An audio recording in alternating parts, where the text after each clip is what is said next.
सबसे पहले बड़ी खबर, बलूचिस्तान के अमन पर दहशत गर्दों का बुज़दिलाना वार। ज़ियारत हमले में 9 पुलिस एहलकार शहीद हो गए। सिक्योरिटी फोर्सेस का मुंह तोड़ जवाब। फितन खवारिज के खिलाफ ऑपरेशन में 15 दहशत गर्दों को हलाक कर दिया गया। तर्जुमा बलूचिस्तान हुकूमत ने ज़ियारत हमले की तस्दीक करते हुए बताया कि ज़ियारत में शहीद 9 पुलिस अफसरान और एहलकारों की कुर्बानियां रायगा नहीं जाएंगी। शोहदा के खून का हिसाब लिया जाएगा। बोले कि रियासत पूरी कुव्वत से जवाब दे रही है। फितनाल हिंदुस्तान को बलूचिस्तान के आम से खेलने की भारी कीमत चुकाना पड़ेगी। सिक्योरिटी फोर्सेस ने दहशतगर्दों के मजमूम मज़ाइम खाक में मिला दिए। बलूचिस्तान में दहशतगर्दों के लिए कोई महफूज पनागा नहीं। हर हमले का भरपूर और फैसला कुन जवाब दिया जाएगा। तर्जुमान हुकूमत बलूचिस्तान शाहिद रिंद ने वाजे किया है कि बलूचिस्तान के अमन इस्तेहकाम और अवाम के तहफ़्फ़ुज़ पर कोई समझौता नहीं होगा। दहशतगर्दों का मुकम्मल खात्मा हुकूमत की अव्वलीन तरजीह है।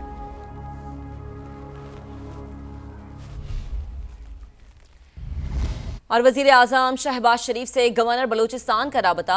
सूबे में अमन अमान की सूरत हाल पर ब्रीफिंग दी। हना ओड़क दहशतगर्द हमले के मुतालिक तफसीलात से आगाह किया गया। जाफर मंदोखील के मुताबिक दहशतगर्दी वाक़े के बाद फौरी और सख्त इक़दाम नागुज़ीर हैं। गुफ्तगू के दौरान इलाके में जानो माल के तहफ़्फ़ुज़ और नुकसानात की तलाफ़ी के लिए फैसला कुन इक़दाम पर इत्तफ़ाक़ किया गया। अमन इस्तेहकाम के लिए वफ़ाक़ी और सूबाई हुकाम के दरमियान राबते मज़ीद बढ़ाने का फैसला किया गया।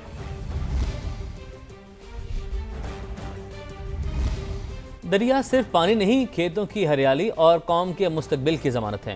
भारत की जानिब से सिंध तास माहदे की खुल्लम खुल्ला खिलाफवर्जी पर पूरी पाकिस्तानी सियासी क़यादत यकजमा हो गई। आबी हकूक़ पर कोई समझौता नहीं किया जाएगा।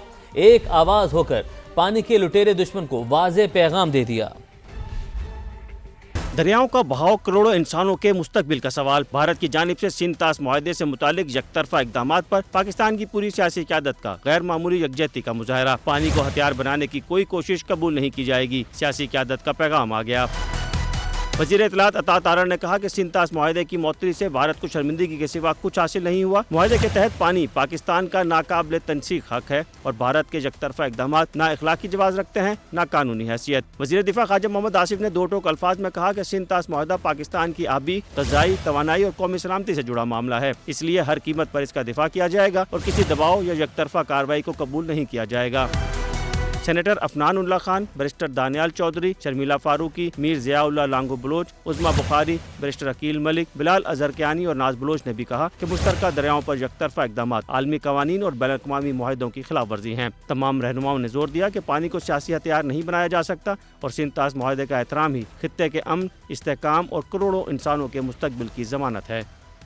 ईरान के शहीद सुप्रीम लीडर आयतुल्लाह अली खामनई की नमाज जनाजा कुम में अदा। लाखों अफराद की शिरकत, हर आंख अशबार। इंतकाम की अलामत सुर्ख झंडे उठाए सड़कों पर अवाम का समंदर। बुध को इराक के शहर नजफ और करबला में आखिरी दीदार और ताज़ियती तकरीबात होंगी।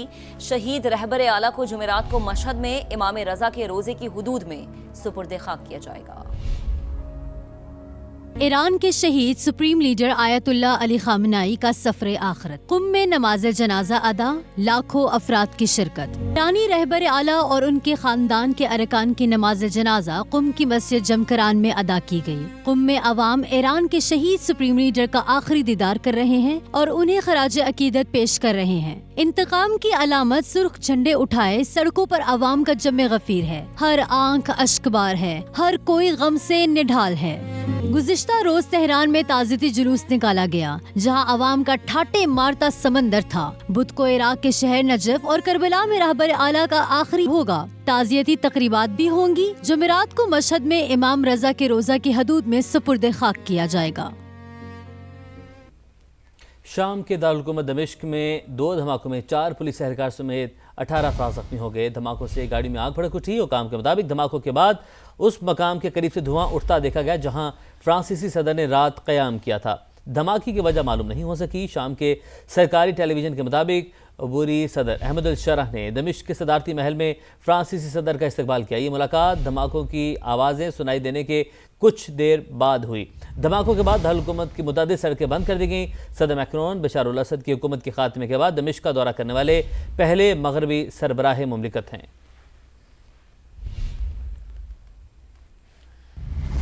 आगे बढ़ते हुए दीगर खबरें बुलेटिन का हिस्सा बनाएंगे। वज़ीर आज़म शहबाज शरीफ की ज़ेर सदारत समेटा के हवाले से जायज़ा इजलास। बरामदात में इजाफे के लिए SMEs को कर्ज फराहमी में सहूलियात देने की हिदायत की गई हैं। वज़ीर आज़म ने कहा कि स्टेट बैंक और कमर्शियल बैंक्स के साथ मिलकर जामे लाहेअमल मुरतब किया जाए। छोटे और दरमियाने दर्जे की सनतों को फिजिबिलिटी की तैयारी और दीगर मराहिल में मदद फराहम की जाए। SMEs की तरक्की की राह में हायल रुकावटें दूर करने के लिए हंगामी बुनियादों पर इकदाम ज़रूरी हैं। समेटा नौजवानों और ख़वातीन कारोबारी अफराद को छोटे और दरमियाने दर्जे की सनतें लगाने में मुआविनत फराहम करे। अब आपको बताएं, वजारत खजाना कर्जों की मैनेजमेंट में बुरी तरह नाकाम। कर्जों में रिकॉर्ड इजाफा। गुज़िश्ता एक साल के दौरान हुकूमत के जिम्मे कर्जों का बोझ 5,904 अरब रुपए बढ़कर 81,949 अरब तक जा पहुंचा। शकील अहमद की रिपोर्ट देखिए।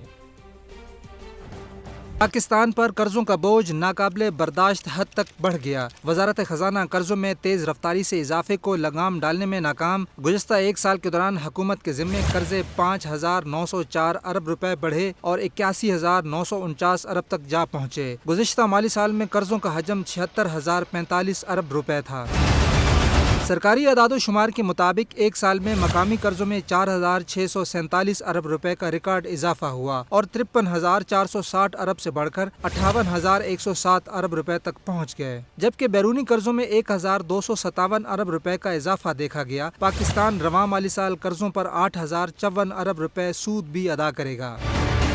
पाकिस्तान पर कलील मुद्दती बैरूनी कर्जों को तो जैसे पर लग गए। गुज़िश्ता माली साल में 13 गुना से ज्यादा बढ़कर 2,692 अरब रुपए से तजावज़ कर गए। रिपोर्ट के मुताबिक जून 2025 तक शॉर्ट टर्म बैरूनी कर्जा 201 अरब रुपए तक महदूद था। सिर्फ एक साल में 2,491 अरब रुपए बढ़ गया।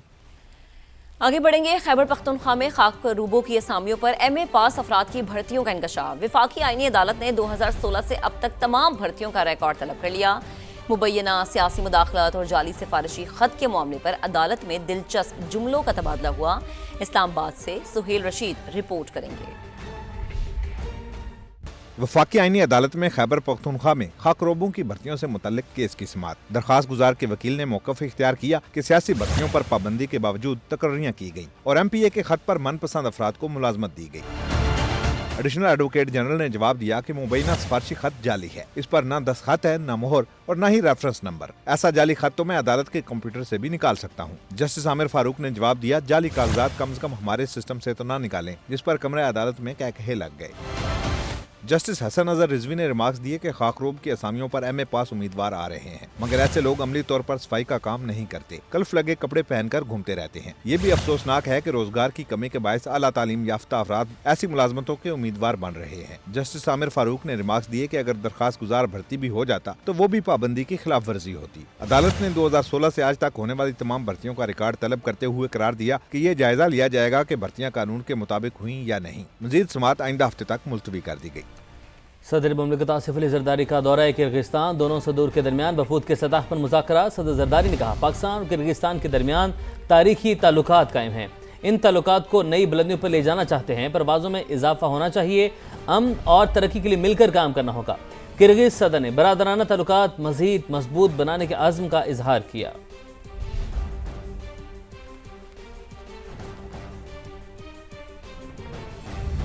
बराह रास्त आपको ले चलेंगे। शर्जील इनाम मेमन इस वक्त गुफ्तगू कर रहे हैं। तौर पर आज एक तवील इजलास हुआ सिंध काबीना का, इसमें आटे की कीमतों में इस्तेहकाम के लिए ज़ख़ीरा अंदोज़ों के ख़िलाफ़ बिला इम्तियाज़ कार्रवाई के अहकाम दिए गए हैं, क्योंकि इस बार बम्पर क्रॉप सिंध में भी हुआ था और बम्पर क्रॉप जो है वो पंजाब में भी हुआ था, लेकिन गवर्नमेंट भी वहाँ पे ले रही थी। लेकिन जो ये देखा गया कि जो ज़ख़ीरा अंदोज़ थे उन लोगों ने, जो होल्डर्स हैं, उन्होंने ग्रोवर से डायरेक्ट बाइंग करके और गंदम को जो है उसको मुख्तलिफ़ जगहों पर उन्होंने उसको छुपाया हुआ है, जिस पर हुकूमत ने सख्ती से क्रैकडाउन का फ़ैसला किया है और अपने कैबिनेट ने ये फ़ैसला किया कि जहाँ जहाँ पर हमें जो इत्तलात मिलती रहेंगी, चाहे वो हमारे अपने फूड डिपार्टमेंट के ज़रिए इत्तलात मिलें, एग्रीकल्चर डिपार्टमेंट के ज़रिए इत्तलात मिलें, या सिंध पुलिस को भी उसमें इन्वॉल्व किया और हमारे